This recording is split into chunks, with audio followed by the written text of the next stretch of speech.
നമ്മൾ പിറ്റേ ദിവസം രാവിലെ എണീച്ചത് ഒരു സൗണ്ട് കേട്ടാണ്ട നോക്കിയപ്പോൾ ഒരു പയ്യൻ നമുക്ക് വേണ്ടി തീ കത്തിച്ചോണ്ടിരിക്കണേണ്ട. ഭയങ്കര തണുപ്പ് കാര്യങ്ങളാണ്. അപ്പോഴത്തേക്ക് ഞാൻ ഒരു ചായ ഉണ്ടാക്കിയിട്ടാ അവനിക്കും ഉണ്ടാക്കി കൊടുത്ത് ഞങ്ങൾ രണ്ടുപേരും കൂടെ ചായ കുടിച്ചിട്ടാ. കുറച്ച് കഴിഞ്ഞപ്പോൾ ഒരാളും കൂടെ വന്ന് അപ്പോൾ അവരോടൊക്കെ യാത്ര പറഞ്ഞ് നമ്മൾ അവിടെ നിന്ന് ഇറങ്ങിയിട്ടാ. പോകാൻ നേരം ഇപ്പോൾ അവരെനിക്ക് കുറച്ച് അരി കൊണ്ടുവന്നു തന്നിട്ടുണ്ട് രാവിലെ. അപ്പോൾ ആ അരിയൊക്കെ ഇട്ട് നമ്മൾ പയ്യെ റൈഡ് സ്റ്റാർട്ട് ചെയ്ത് പോണ റൂട്ട് എന്ന് പറഞ്ഞാൽ അത്യാവശ്യം ഇറക്കവും കാര്യങ്ങളാണ് കേട്ടോ. ഓഫ് റോഡ് കാര്യങ്ങളാണ്. നമ്മൾ വന്നോയ്ക്ക് ഒരു പണി കിട്ടി. ഒരു വാട്ടർ ക്രോസിങ് ഉണ്ടാകുന്നട്ടാ. എൻ്റെ ഷൂ അതിൽ മുങ്ങിപ്പോയി.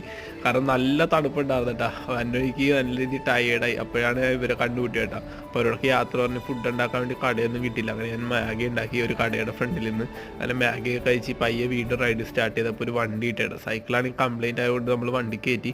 അങ്ങനെ ഇവരുടെ വണ്ടിക്കാണ്ട് കയറ്റിയത്. അന്ന് നമ്മൾ നാഗ്മയിലെത്തിയപ്പോൾ കുറച്ച് ആൾക്കാരുടെ ഒപ്പം ഫുഡ് കഴിച്ചില്ലേ, ആ ഒരു ദീദിയുടെ മക്കളാണ്. അവരുടെ ഹോട്ടലിൽ വന്ന് അവർക്ക് ഫുഡ് കാര്യങ്ങൾ തന്ന് താമസിക്കാനുള്ള സൗകര്യങ്ങൾ തന്നിട്ടാ. ഇതാണ് അവരുടെ ഹോട്ടൽ. ഇത് ദീദിയുടെ മക്കളാണ്, രണ്ട് മക്കൾ. അപ്പോൾ അവർ ഭയങ്കര സന്തോഷമൊന്നും